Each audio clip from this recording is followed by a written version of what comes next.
Isaías 49:11 dice así, la escritura: convertiré en caminos todos mis montes, y mis calzadas serán levantadas.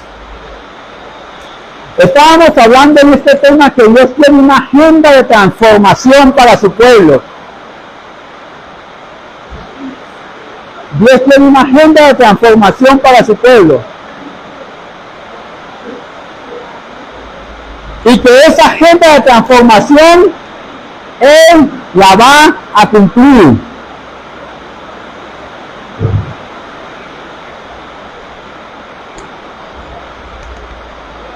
Gracias, hermano. Que Él va a cumplir esa agenda de transformación para su pueblo. Y si vamos a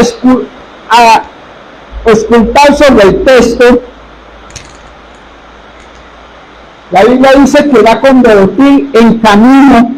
¿Algunos de ustedes se acuerdan qué significa la palabra camino? Que la hayamos buscado. ¿Me ayudan?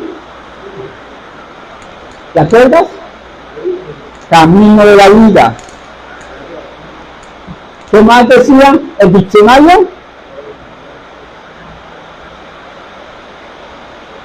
Convertiré en camino todos mis montes. Camino de la vida, forma de actuar, mis diálogos y mi historia. Esto que significa camino, Él va a estar tratando con ellos. Él va a hacer que todas las circunstancias de la vida, esos montes altos, esos valles, sean el camino por el cual Él quiere que nosotros transitemos. Miren, mis estimados hermanos, estos montes tienen un propósito. En Isaías 2:3, por favor, vamos al texto, en Isaías 2:3, la Biblia dice así: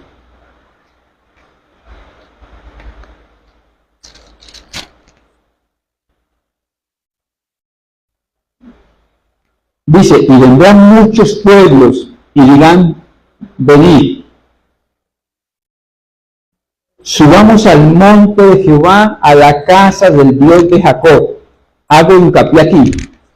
Y nos enseñará sus caminos. Ayúdenme, y caminaremos en sus sendas, porque de Sión saldrá la ley y de Jerusalén la palabra de Jehová. Miren que aquí, cuando habla de los caminos, Él le da una función a estos caminos. Primero que todo, ¿quién nos va a enseñar el camino por donde debemos transitar? ¿Quién nos va a enseñar? Dios. Por eso el Salmo 38, una de las oraciones de petición de David es: enséñame el camino por el cual debo andar. Sus caminos son rectos, dice la Biblia. Aquí dice que Él nos enseñará el camino y nosotros vamos a responder. ¿Cómo vamos a responder? Y caminaremos por sus ¿qué? Por sus sendas. Vamos ahí. Esta palabra que aparece aquí como sendas es la palabra que tenías en la imagen, mi hermano. Sí. ¿Sí ya pueden mirar sendas? No, esto es un estoneo, eso ya lo vimos. Ahora, esta palabra, ahí está en la nomenclatura del diccionario. El significado de esta palabra no es la misma, aquí, por favor, no es la misma palabra de Rek, que significa la vida, el camino de la vida, la forma de hablar y la forma de actuar. Esta palabra senda es camino transitado o caravana. Caravana, ¿qué quiere decir? Vamos al texto que nos ocupa. Isaías 2:3 dice, ve a la tercera parte, y nos enseñará el camino que yo debo llevar. ¿Quién me enseñará el camino? Dios. ¿Y yo cómo voy a responder? pero mire que dice, nos enseñará el camino, está en plural, y aquí dice, y nosotros caminaremos en él. Esto parece la enseñanza de esta mañana. Mire, y caminaremos en él, y nosotros caminaremos en él, caminaremos en sus sendas. ¿Qué quiere decir esto? Que, ¿se acuerdan ustedes que Sansón le pusieron dentro de su agenda de transformación una distancia? O sea, uy hermano, está cortante, una distancia entre una ciudad y otra ciudad que ahí no se sale. No puede irse a los viñedos, Sansón, porque en los viñedos había ¿qué? Vino. Y persiguiendo el vino, consiguió un cadáver, y dentro del cadáver hubo algo que lo sedujo, y junto a esa seducción miró más allá de los viñedos. Y usted dice, ese Sansón sí es terrible. Pero mire que lo mismo que le está experimentando Sansón para ser transformado es lo mismo que usted y yo experimentamos. O sea que cuando andamos en el camino del Señor, estamos andando en caravana. Caminaremos por sus sendas. Por eso la Biblia dice en el Nuevo Testamento que nuestros hermanos sufren los mismos padecimientos en diferentes lugares, en diferentes edades. ¿Por qué? Porque nosotros fuimos llamados para andar en grupo. Dios levanta familias, Dios levanta tribus, Dios levanta iglesia. ¿Para qué? Para que nos edifiquemos unos a otros. ¿Qué quiere decir? Que en estos caminos de transformación, nosotros vamos a ser transformados personalmente, pero también vamos a ser transformados familiarmente y vamos a ser transformados corporativamente como iglesia. La iglesia, nosotros necesitamos una transformación, lo vimos esta mañana. Pero tu casa necesita una transformación. Pero tu corazón necesita una transformación. Él nos va a mostrar el camino. ¿Qué nos corresponde a nosotros? Caminar. Y en el camino de la vida me debo encontrar a otros que van a ir más adelante o más atrás, en el conocimiento de la palabra, en la obediencia a la palabra, en asimilar ese plan perfecto que como teoría puedo tener acá. ¿Se acuerdan esta mañana que les decía que podía tener conocimiento acá? Pero la obediencia es cuando entra profundo y soy forzado a entender quién es Dios. Y cuando entiendo quién es Dios, me muevo a la obediencia. En ese camino yo voy a encontrar otras personas. Mire usted que este mismo texto que dice, nos muestra el camino y nos permite andar en grupo en el camino, se encuentra en Miqueas. Vamos a ir a Miqueas 4:2. Ayúdeme con ese texto, no estoy seguro. Miqueas 4:2.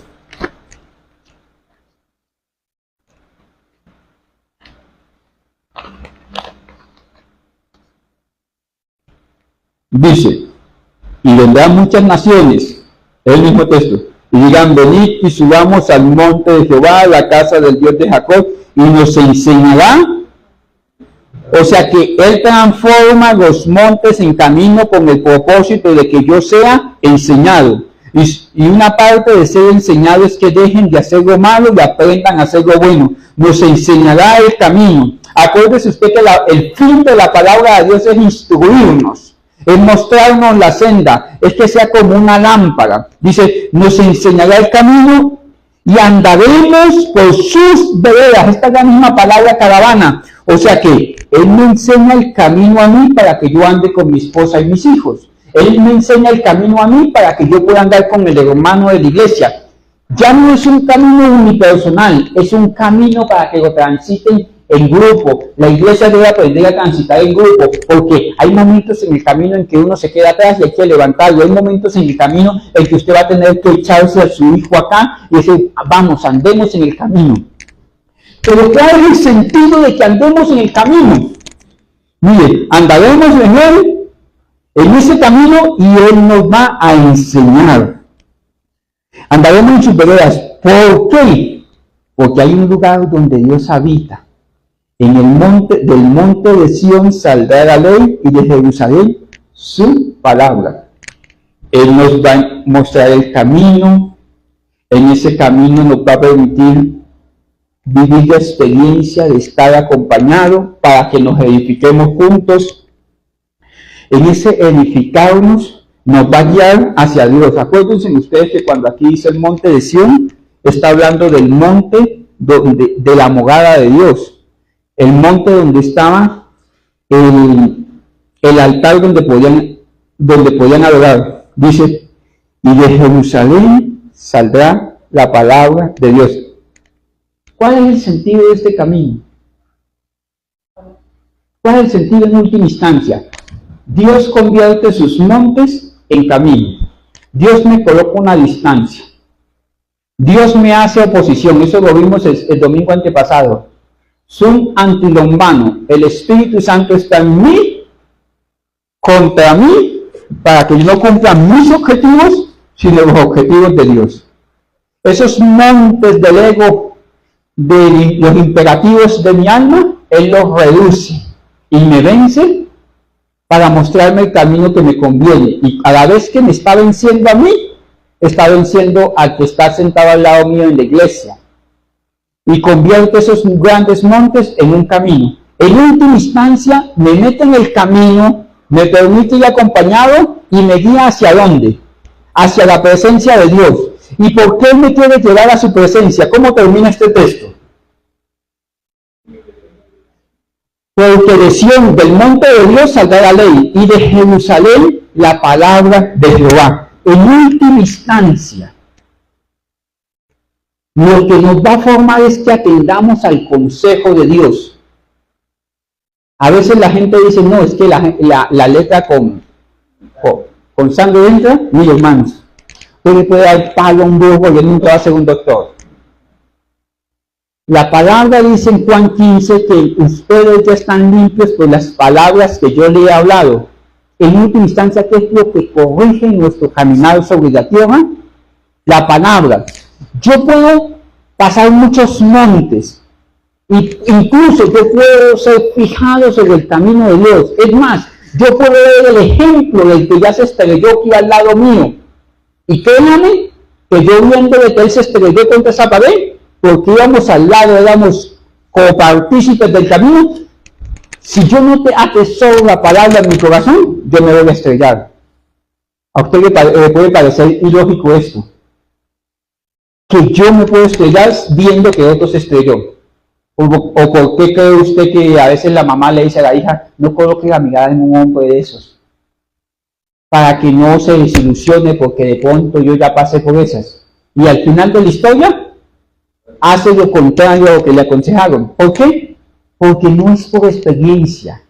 En este caso es por instrucción. ¿Qué es lo que puede instruir mi alma? ¿Qué es lo que le ha sentido a mi alma? La palabra de Dios, no los dones. Sansón tenía dones. Venía el Espíritu Santo sobre él y su fuerza era sobrenatural que podía vencer los filisteos. ¿Sí o no? Sí, pero ¿qué no había en Sansón?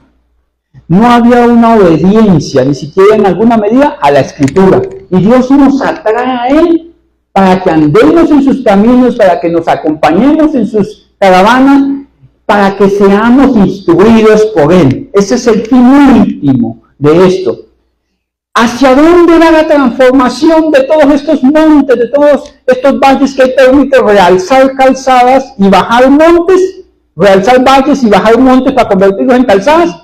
En que yo incline mi oído a la instrucción de Dios. Esa es la transformación que Él nos va llevando. Mire, hermanos, la palabra de Dios es cortante y eficaz. O sea, es más cortante que toda espada de 2 filos. Ella va a penetrar en lo profundo de nosotros. Y va a ser la obra para la cual la enviaron, hermano, para transformarnos, para colocarnos sobre el camino correcto. Hacia allá va la transformación. Miren, mis hermanos, cuando yo entiendo que este es el horizonte, yo puedo comenzar a ver las señales del camino. Si la palabra de Dios dice, no haga yugo desigual, la palabra de Dios, y yo estoy en esas euforias de la vida que las hormonas no me dejan, y las señales del camino que están establecidas, me dice, vas mal, y yo sigo por el camino, tarde que temprano voy a experimentar lo que ese camino me va a dar como fruto. Entonces, habiéndome ido lejos, el dolor de las algarrobas, de morar con los cerdos y todo esto, me va a impulsar hacia atrás para volver a llegar a la brújula, a esta brújula de decir, claro, esto siempre estuvo ahí. El que no lo entendí fui yo. Voy un poquito más adelante, pero quiero retomar el texto. Isaías 49:11. Sansón no entendió que la distancia que le colocaron, que le fijaron, que él de pronto no podía entender que le digan, eso no se hace. Era para que andara por el camino, fuera transformado y se acercara a obedecer la palabra de Dios. Voy un poquito más allá, al mismo texto, Isaías 49:5. Miren, mis hermanos, Dios nos transforma. ¿Se acuerdan ustedes que esta palabra sun, hermano, ayúdenme con este texto, sun, que es transformación, que es convertiré, esta palabra sun, tiene todas estas acepciones. Y la que hoy nos ocupa es esta. Dios nos transforma evidenciando o hallando el error en nosotros. Vamos al texto. Isaías 49:11. Y convertiré en camino todos mis montes, y mis calzadas serán levantadas. Nuevamente al texto. Y transformaré en el camino de Dios todos mis montes. ¿Cómo lo voy a hacer? Hallando el error. Vamos a un texto que significa camino. No sé si lo conseguiste, mi hermano. Una imagen. Sí, señor, va a hallar el error. Esto es camino, que significa curso de la vida, ayúdenme, modo de acción, conversaciones y la historia, el camino recorrido. El Señor hará esto con nosotros, va a darnos un curso de la vida, va a darnos un modo de acción, va a lidiar con nuestras conversaciones, transformarlas y va a darnos un camino recorrido, transformará nuestra historia y nos va a dar un camino hacia adelante. Y si transformado en Isaías 49:11, dice que va a hallar el error, evidenciar el error, sacarle lo que tenemos podrido en el corazón y lo va a colocar de frente a nosotros para transformarnos. ¿Cómo queda acá? En nuestro camino, este es. El otro era camino y pastorear. Este es, en el curso de la vida, Dios va a confrontarme con mis errores. Te lo repito. En el camino de la vida, Dios va a confrontarme con mis errores. En su misericordia, el amor de Dios tiene tres facetas. ¿Se acuerdan? Amor, gracia y misericordia. En su gracia me da lo que no merezco. En su misericordia no me da lo que merezco, pero en su justicia, Él me da lo que merezco. ¿Deja de amarme? No. Permite que mis errores sean evidenciados. Porque acuérdense ustedes que la Biblia dice, por ninguna circunstancia los voy a dejar sin disciplina. Porque hay una característica de los hijos de Dios. Dios al que ama, disciplina y azota a todo aquel que toma por hijo. Y dice, hijitos, no menosprecien la disciplina, porque esto los hace hijos y no bastardos. Entonces, Él en el camino que yo he recorrido, Él va a evidenciar mis errores. Estoy trayendo los tópicos del diccionario Samson.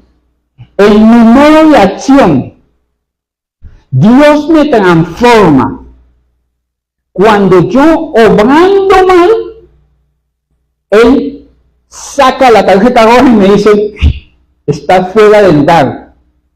Él me dice, eso que hiciste está mal. Yo no sé si usted ha sentido que el Espíritu Santo disciplina. Nadie sabe qué está pasando en su corazón, pero el Espíritu Santo lo disciplina a uno, llega y no debiste. Hay veces que uno llega y esta bocota mía, pero es el Espíritu Santo por dentro. En ese modo de acción, cuando usted es mal administrador, cuando usted tiene un temperamento, es intemperante, fuera de control, porque la Biblia dice que el intemperante, dice el libro de Proverbios, es como una presión continua, que en algún momento ¡pum!, destruye lo que construyó en años y lo puede destruir en segundos. Y Dios va a permitir en su gracia que nuestro modo de acción sean expuestos los errores. En mi conversación, Dios va a permitir que sean expuestos mis errores. ¿Cuántos de ustedes se han arrepentido de haber dicho lo que no debieron? ¿Solamente yo? Y en el recorrido de la vida, cuando yo digo, ay, si yo no hubiera hecho tal cosa, y es más, Dios utiliza a la que duerme a su lado para recordárselo. ¿Y qué le recuerda a ella? Los errores cometidos. Vamos al texto nuevamente. ¿Cómo Dios nos muestra esos errores cometidos? Mire esto. En Job 4:8, por favor, vamos a ese texto.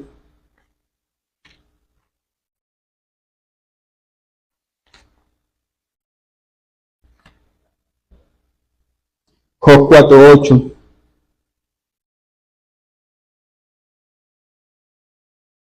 Estoy 4:18, discúlpenme. ¿Será el hombre más justo que Dios? Estoy en el 17. ¿Será el varón más limpio que el que lo hizo? Al 18. Voy a la carga en esto. He aquí que en sus siervos no confía. Y notó la necedad en sus ángeles. Job 4:8 dice, he aquí que en sus siervos no confía. Y notó la necedad en sus ángeles. ¿Se acuerdan ustedes que hace unos 5 domingos les comenté la vida de Adón? Que Adón se levantó contra Moisés porque había conseguido una esposa de la región de Cus. Y Dios mandó fuego, fue juicio, y ¿sobre quién cayó la lepra? Sobre la hermana. Pero los que pecaron contra Moisés fueron 2. Adón, ¿se acuerdan ustedes que él dijo, yo cogí los zarcillos de oro, los boté al fuego, y que, ¿se acuerdan ustedes? Y apareció, leímos textualmente, y salió un becerro. Cuando el texto dice que él con buril le dio forma. ¿Y qué le dijo él a Moisés? No apareció del fuego. Y cuando vemos que cuando golpearon la peña, la Biblia dice que la golpearon entre Moisés y un ayudante, Aarón. Y yo les enseñaba a ustedes que Aarón decía, y cuando vino el becerro de oro, murieron personas, se ejecutó juicio y Aarón callado. Cuando a María dio lepra, Aarón callado. Cuando Moisés, a causa de la actitud de golpear la peña, que Aarón estaba ahí, que Aarón lo hizo con él quedó callado. Uno dice, pero ¿dónde está Dios? Mire, he aquí que en sus siervos no confía. Estaba callado, como dice el libro de Sofonías, cayó por causa de amor. Y si a los ángeles no los perdonó, ¿será que un día no me va a confrontar a mí y me dice, oye, pastor, mira? Y uno dice, ¿Qué busca Dios al exponer mi error en mi forma de hablar, en mi forma de actuar, en el curso de la vida? ¿Qué busca Dios en esto? Que yo sea transformado. Sansón le pusieron límites, transgredió el límite y el papá y la mamá le decían, lo corregían. Él tenía la opción de ser transformado, no quiso hacerlo.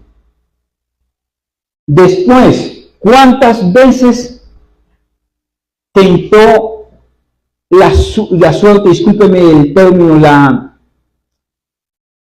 a esta filistea diciéndole mentiras? Diciéndoles, lo que pasa es que si hacen tal cosa se me va la fuerza, si me atan con unas cuerdas de mimbre fuertes. Estaba jugando entre lo santo y lo profano, estaba en el filo de la navaja. Es como dormir con una serpiente, con una boa, tarde que temprano le va a apretar el cuello. ¿Y qué pasó? Le apretó el cuello.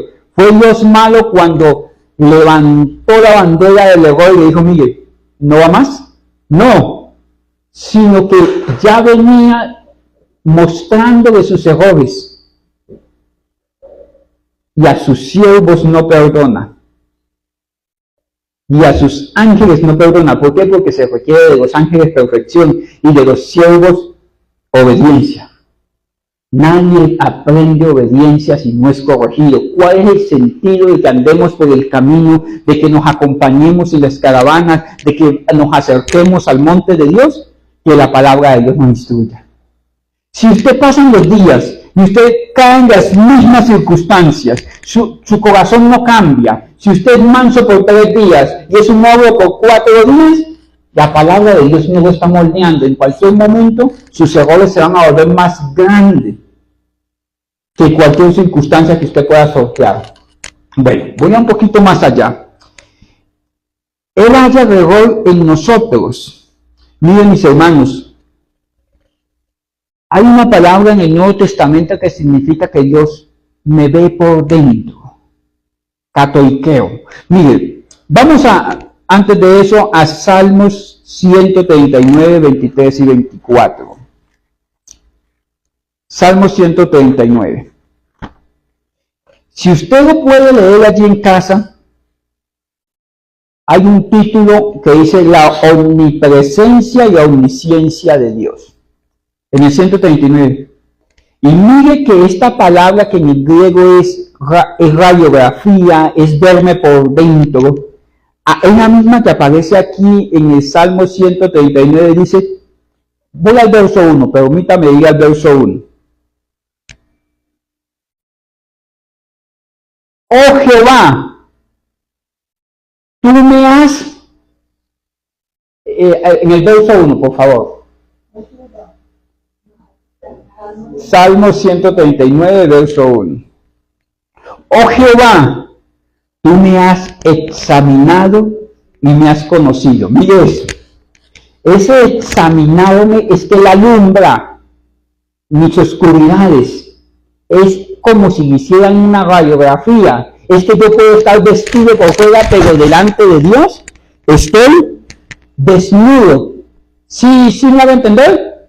Y David comienza diciendo, mire, porque es que había cometido una rebelión en su corazón, y él dijo, mire, me pude haber escondido, pero cuando yo iba, había algo que me alumbraba por dentro. Dice, me has examinado, has conocido mi sentar, en el 2, en el 3 dice, has escudriñado mi andar, y cuando estaba durmiendo, tú estabas ahí. En el 4 dice, pues aún no está la palabra en mi lengua y tú ya la sabías. O sea, estaba pensando hacer mal y antes de pensar hacer mal, él estaba mostrando el error. ¿A cuántos el Espíritu Santo le redarguye de pecado antes de cometerlo? Mis hermanos, si nosotros fuéramos más obedientes al discernimiento del Espíritu Santo, porque es que todo cristiano no anda a ciegas, tenemos el Espíritu Santo que nos guía a toda verdad, uno se evita tantos problemas. Mire, que antes de que subiera el pensamiento acá, de que subiera la palabra de la boca, Dios ya lo sabía. Y es más, lo juzga y nos lo muestra. Hay veces que la intención del corazón está ahí palpitante. Ahorita llega su esposo y apenas llega su esposo, usted ya tiene la retaíla para decirle, es que usted ya está barrigón, está feo, usted hace esto. Y puede que opere la justicia humana, pero por dentro el Espíritu Santo le dice, ¿y por qué más bien no sufrirse el agravio? Como les enseñaba esta mañana, esa es su cabeza, él te da cuentas. ¿Por qué? Porque uno tiene todo eso acá. Y uno ni se ha dado cuenta, y Dios ya lo conoce, ya lo alumbró por dentro, catoiqueo, hizo una radiografía.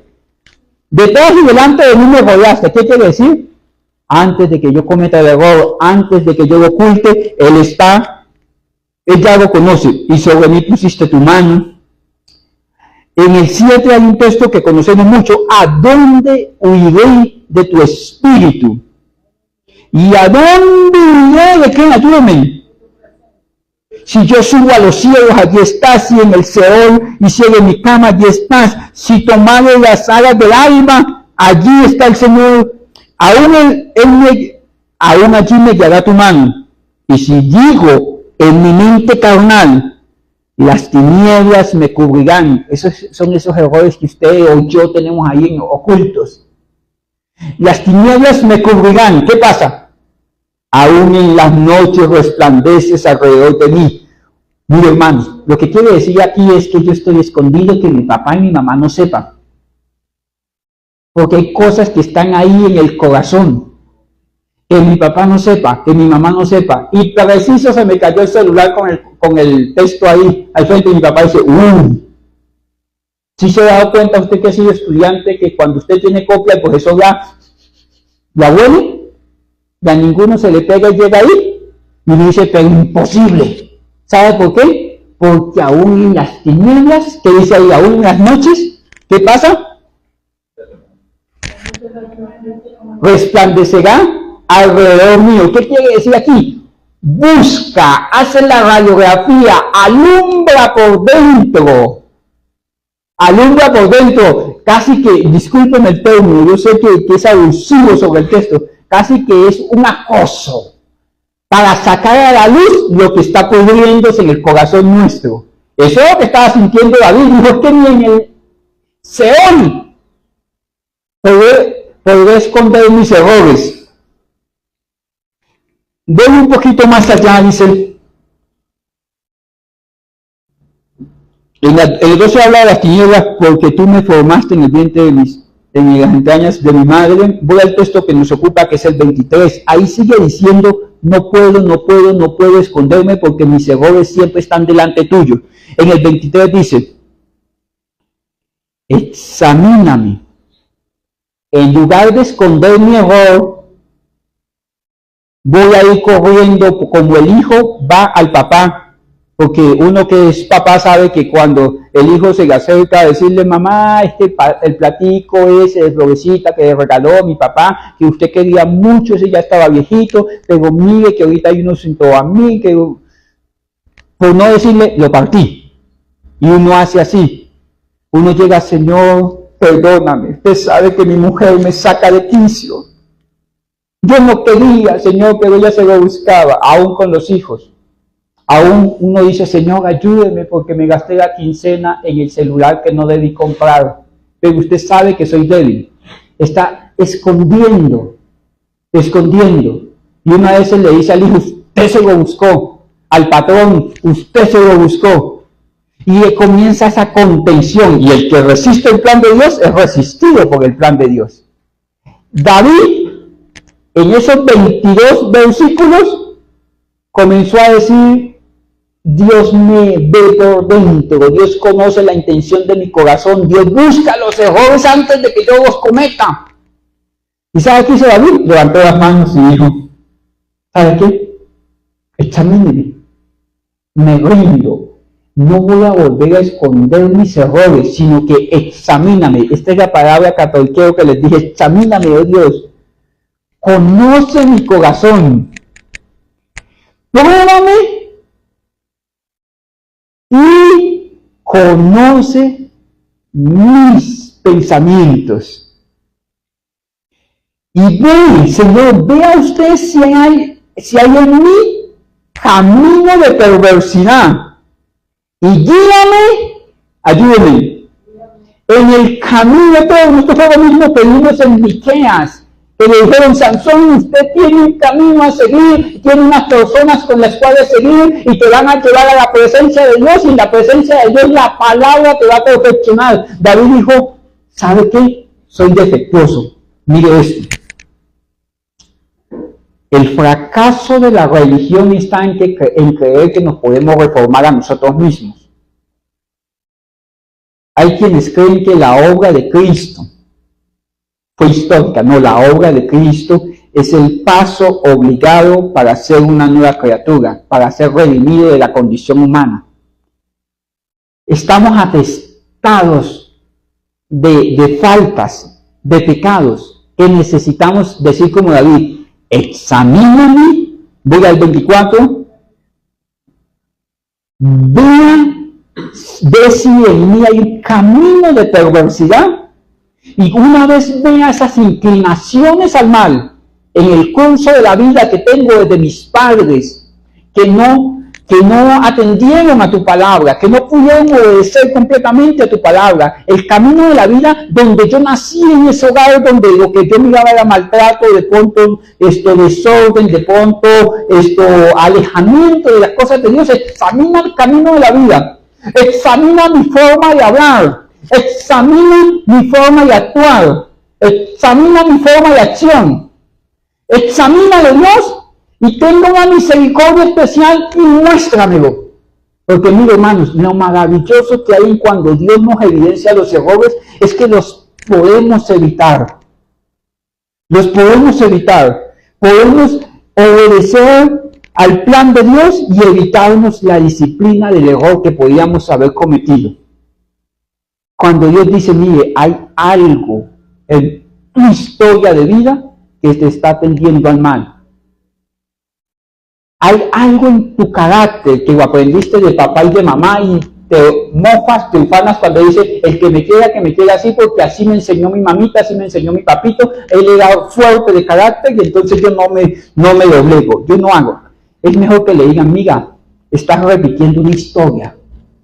Y cuando te muestran ese error así de frente, porque es que la palabra me lo muestra de frente, así.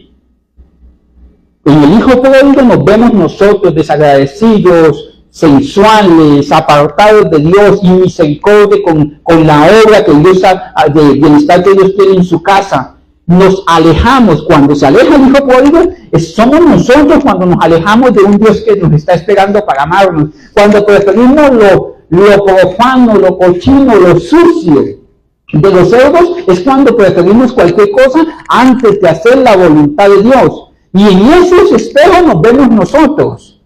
Y Dios dice, mira, este eres tú.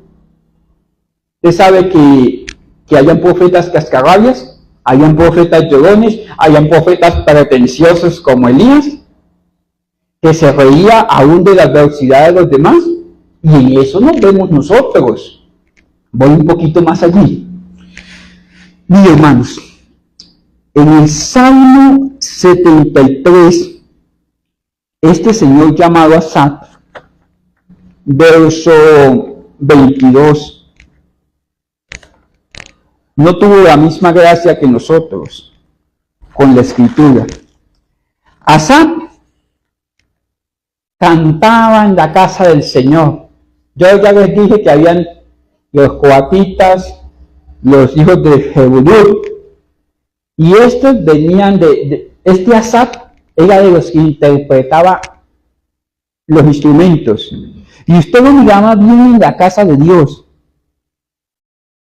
Pero él comienza en el Salmo 73 inicialmente a quejarse. Él decía que los otros prosperaban y comenzó a levantarse contra lo establecido por Dios. Y en el verso 21 del 73 dice, y se llenó de amargura mi alma, y en mi corazón sentía punzadas. ¿Y sabe por qué sentía estas punzadas? Porque en él había un error. Él creía que a Dios se le servía por lucro, Esta es la doctrina de los nicolaitas, la doctrina de Balaam. Se les servía por lucro y dijo, pero ¿por qué si yo me sirvo a Dios y estos incrédulos no le sirven a Dios, a ellos les va mejor que a mí? ¿Me ha pasado alguna vez eso? ¿Ha preguntado usted eso? No, pero si yo he cambiado, yo he buscado al Señor, yo acepté al Señor Jesucristo, y en cambio estos hijos del diablo, que a veces decimos así, yo veo que nada les pasa. ¿Sabe qué nos fastidia a veces? Que no les apretan el cuello y sufren para decirles pecadores, sino que Dios les extiende misericordia. ¿Hay quien está mal? Yo. ¿Por qué estoy mal yo? Porque Dios sigue siendo Dios. Dios sigue siendo misericordioso, porque Jonás dijo, Señor, pues no voy a predicar a Nínive. ¿Por qué? Porque sé que tú eres un Dios misericordioso y no los vas a destruir. ¿Era verdad lo que decía Jonás? ¿Era misericordioso? Si se arrepentían no los destruía. Era verdad. ¿Le dolía eso a él? Sí. Si los Nínive comían o no comían, ¿había problema para Jonás? Estaba lejos, no había problema. Pero ¿cuál era el problema? Que Dios no los destruía. Entonces, dice, sentí envidia, y esa envidia que yo tenía, yo cantaba en el templo, pero yo tenía una envidia que me carcomía por dentro y hasta el corazón me dolía. Yo creo que nosotros hemos estado aquí. Hasta que el Espíritu Santo lo disciplinó y mire cómo cambia de enfoque. Y dice en el verso 22, tan torpe era yo y no entendía, yo era como una bestia. Y una bestia es aquel que tiene la capacidad de persistir en el error. Está equivocado, está errando, no le conviene y sigue dándole cosas al aguijón. O sea, él dice, era irracional. Cuando dice bestia, yo no podía pensar. Esto me estaba haciendo daño a mí, ese egoísmo, esa envidia, porque él dice, tú envidia de los incrédulos. Esa envidia me está carcomiendo, porque el odio me carcome a mí. Usted se pone a pelear y usted se puede enfermar. Usted se pone a sufrir por los demás, cosas que no debería sufrir, usted se va a enfermar. Él se estaba enfermando. Y él dijo, yo estaba viviendo en una torpeza, porque aunque sé quién es Dios, aunque conozco la palabra de Dios, y yo sé que estoy en el error, yo persisto en el error. Y eso me estaba quitando la capacidad de pensar, me volví como una bestia. Mis hermanos, Dios, para quitar la dureza de nuestro corazón, nos doblega sacando el error, mostrándonos el camino por el cual andamos. Por eso en el libro de Ageo dice, medite bien sobre sus caminos, porque sus caminos le están trayendo unas consecuencias. Dice, en el caso de Ageo es, siembran mucho, recogen poco, reciben su salario en saco roto, comen y no se sacian, se tapan y no se calientan, toman agua y siguen con sed. Bueno, y dice, ellos dijeron, pero Señor, ¿qué más podemos hacer? Olvidaron lo principal, acercarse a Dios. Ellos persistieron en trabajar, en organizarse, en hacer discursos de plaza pública, porque eso es lo que hacían ellos en el tiempo en que no estaba el templo.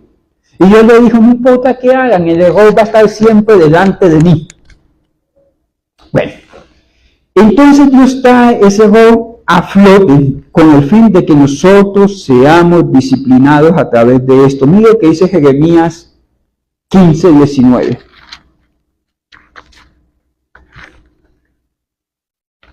Y uno puede decir, ¿cómo Dios puede transformarme a través de traer mis errores? Mi hermano, si usted no aprende a través de sus errores, va a ser desgastado por el tiempo. Y la obra de Dios va a seguir. Pero usted va a quedar ahí, en esos ciclos, sin fin. Jeremías 15:19, este texto lo debemos conocer. Dice así, por tanto, así dice el Señor, si te conviertes, si sales de ese error, Si te conviertes, yo te voy a restaurar. Evidencia de error y devuélvase. Yo te voy a restaurar. Y mire qué pasa. ¿Se acuerdan ustedes que ahorita cerré el tema de Sansón? Que dice, lo llevo en el camino, le presto compañía en el camino, lo acerco al monte de Dios y le doy la palabra para que sea edificado. Aquí sucede lo mismo. Dice, si sales de error, si te conviertes, si dejas de obrar mal, yo te voy a restaurar y te voy a traer a mí. Delante de mí estarás. Lo que trae la palabra es que nos edifica. Y al ser edificado por la palabra hay una honra que está reservada para los que atienden la palabra de Dios. En todo lo que hagas prosperarás. Si la palabra es tu manual de vida, en todo lo que hagas prosperarás. Aquí es lo mismo. Dice, estarás cerca de mí. Deje el error. Aprenda de los errores cometidos. No vuelva a cometer el mismo error. No sea como Asa. ¿Cómo era Asa? Como una bestia. Porque es que lo que plantea Pablo en el libro de los Hechos dice, dura cosa mental, cosas contra el aguijón, es un chuzo y usted pateándolo. Y era Pablo, con toda la sabiduría que tenía, por eso tuvo que convertirse de las tinieblas a la luz admirable. Aquí dice, te restauraré y estarás delante de mí, si entre sacares lo precioso de lo vil. Bueno. ¿Qué es lo que pasa? Hay una forma correcta de hacer, de pensar, de proceder y de hablar. Si usted le dice gordo panzón a su esposo, ¿eso lo va a llevar al infierno? No. ¿Pero tiene consecuencias? Sí. Entonces, ¿qué voy a hacer aquí? Aquí dice, si entre sacares, ayúdenme, lo precioso de lo vil. Mire, hay veces que uno tiene que decir, Señor, ayúdame, por favor. Y tiene usted que comenzar a, esto no sirve. Mira, hay algo que se da en las casas, es que se ofenden, se agreden, y no somos capaces de pedir perdón. Decir, mire, esposa, me equivoqué. Y entonces usted lo deja ahí latente. Pero no lo sacó. La Biblia dice, el que confiesa y se aparta, él tiene que decir, mire, me equivoqué.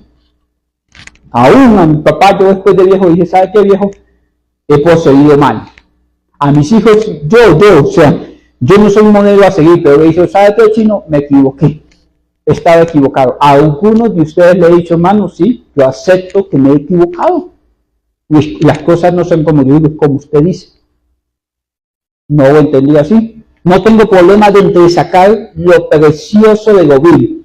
Voy a sacar lo mejor. Lo que no sirve lo voy a dejar de lado en mis relaciones.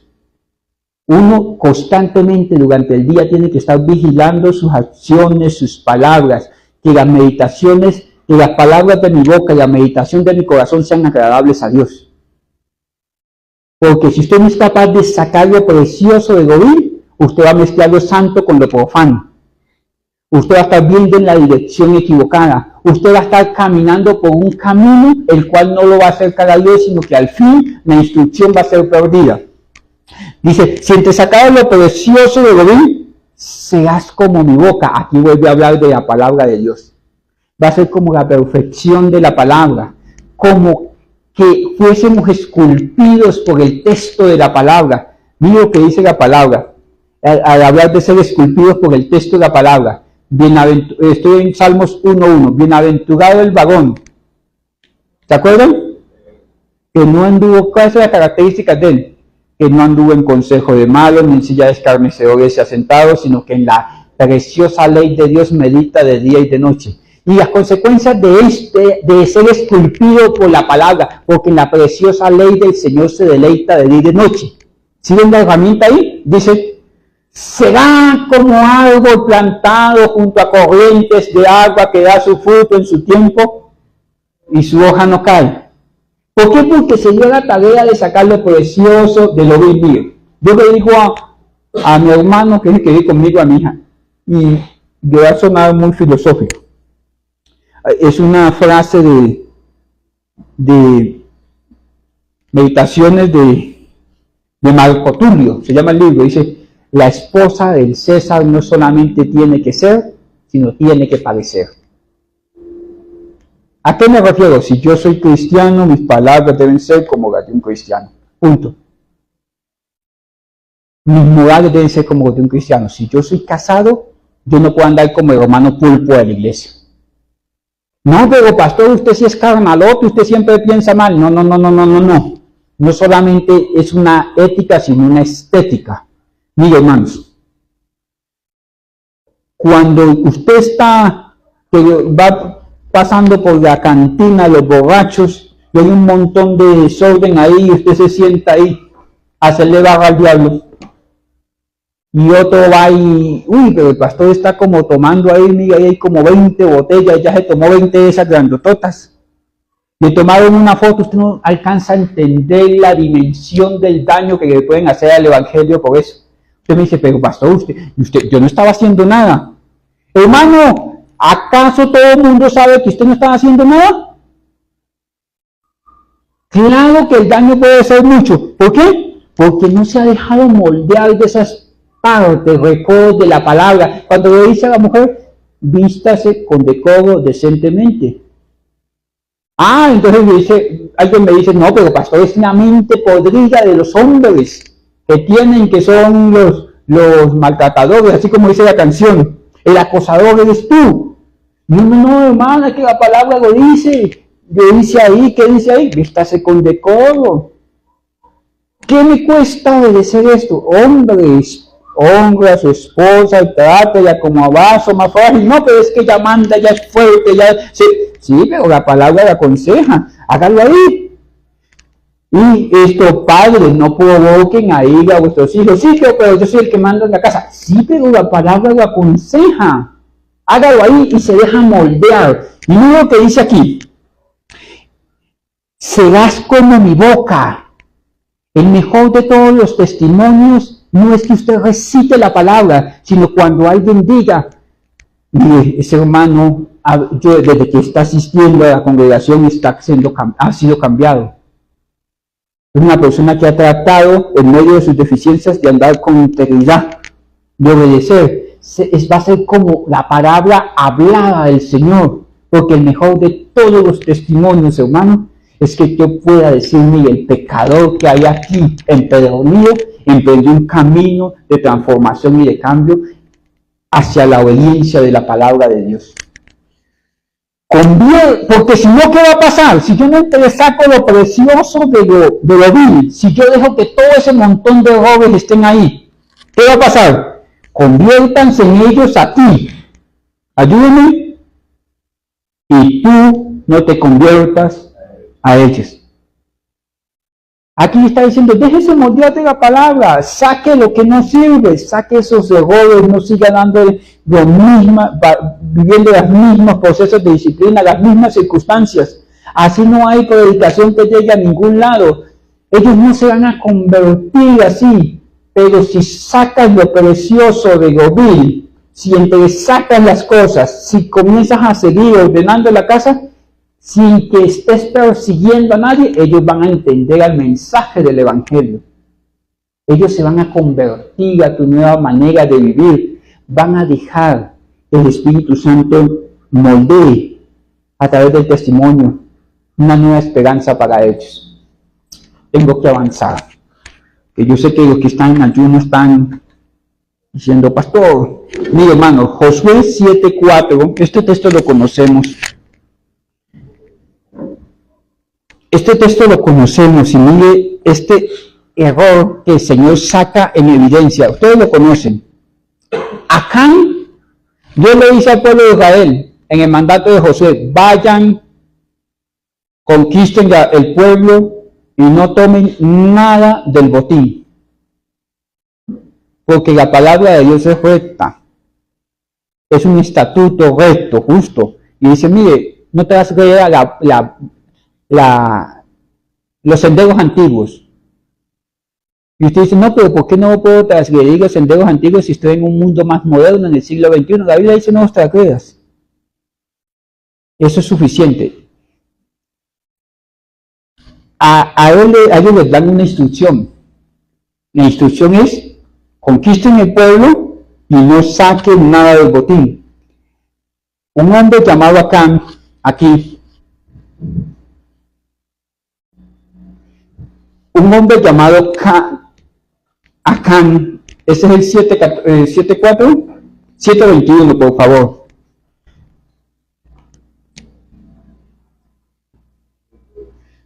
Él dice: vi entre los despojos un manto babilónico que era muy bueno, y 200 ciclos de plata, y un lingote de oro de peso de 50 ciclos, lo cual codicié y tomé, y he aquí está escondido bajo tierra en medio de mi tienda, y el dinero debajo de ellos. Si ustedes se dan cuenta, esto fue lo mismo que dijo David en el Salmo 139. Yo puedo esconderme en el Seol, yo puedo remontarme a las nubes, donde sea que esté mi oro, tú lo vas a catoiqueo, me vas a alumbrar por dentro, tú te vas a dar cuenta antes de que yo lo piense. Él tomó físicamente esto y lo escondió. Cometió un error, y mire cómo son las cosas de Dios. Echaron suerte sobre el pueblo. ¿Qué tribu es? Es esta. ¿Qué familia es? Es esta. ¿Qué casa es? Es esta. ¿Es dentro de la casa? Le cayó acá.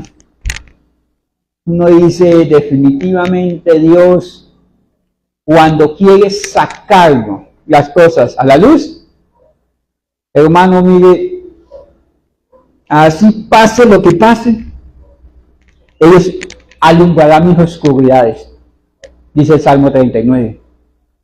Aún mis oscuridades serán alumbradas en la noche más profunda, como con una linterna. Eso le pasó a él. Y mire que él descubre ese error fuera de tiempo. Porque la Biblia dice: hijitos, si alguno ha cometido pecado, Juan en la epístola 1, dice: si alguno ha cometido pecado, abogado tenemos para con el Padre, a Jesucristo el justo. Dice la Biblia: acerquémonos confiadamente ante el trono majestuoso de su gracia para alcanzar misericordia para el oportuno socorro.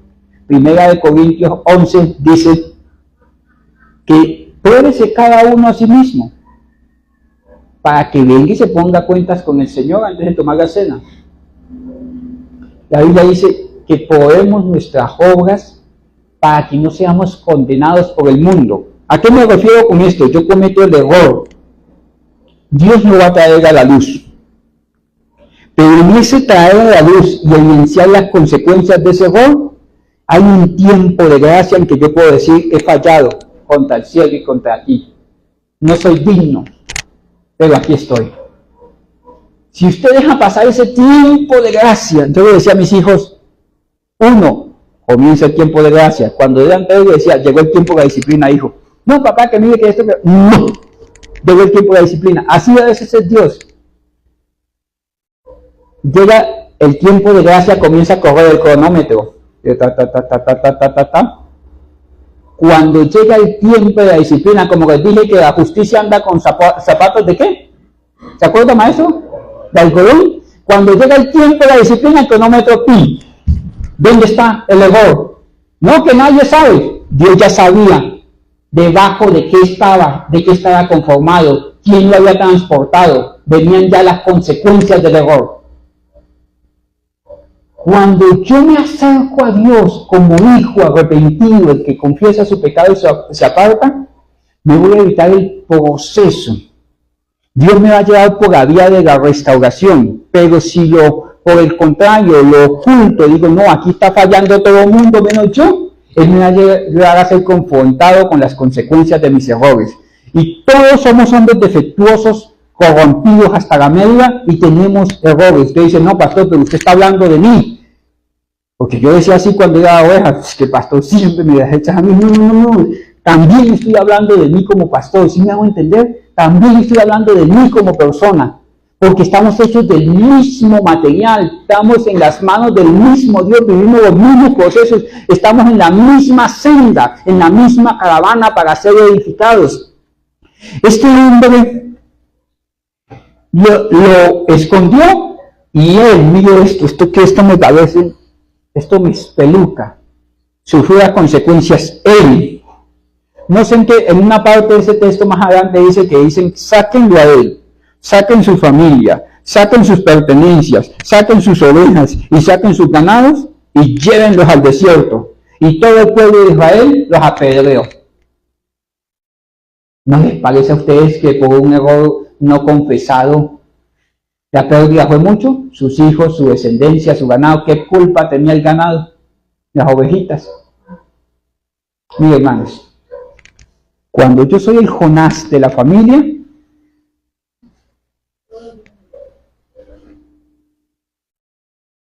mis hijos, mi esposo, mi esposa, la empresa quiebra. Mire, yo conocí a alguien que fue llamado a ser predicador, pero estudió ingeniería financiera y banco donde lo contrataban, quebraba. Porque después de conocer la gracia de Dios se devolvió en forma blasfema. Tanto que yo le dije a alguien, pues, que quede quebrado, pues. ¿Por qué? Porque mis errores tienen consecuencias, papá. Por eso es que el altar aquí tiene que haber una línea. Porque una cosa, vimos hoy que la iglesia tiene asistentes, simpatizantes, comprometidos, ¿se acuerdan? Ministros. ¿Cuál es la diferencia entre el visitante y el ministro? Es que el ministro ministra delante de Dios al pueblo. Y la consecuencia de que usted miren, no le quiero poner misticismo a la idea, discúlpeme si suena muy místico. Dejarse poner la mano de todo el mundo por ahí, que le sople, que le diga al oído, que le instruya, que le... No, hermano, no. O sea, Pablo dice que le colocó las manos a Timoteo para que recibiera el don de Dios. Bueno, listo. Pero es que era Pablo con su discípulo Timoteo. Un día esto usted, pastor, venga, yo, ore por mí, bueno, listo.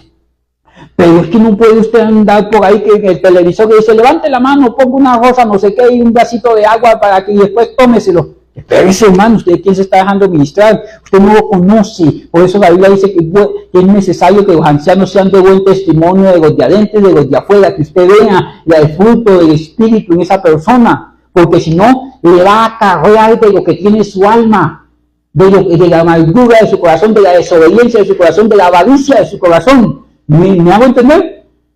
Pero usted no puede dejarse ministrar de cualquier persona.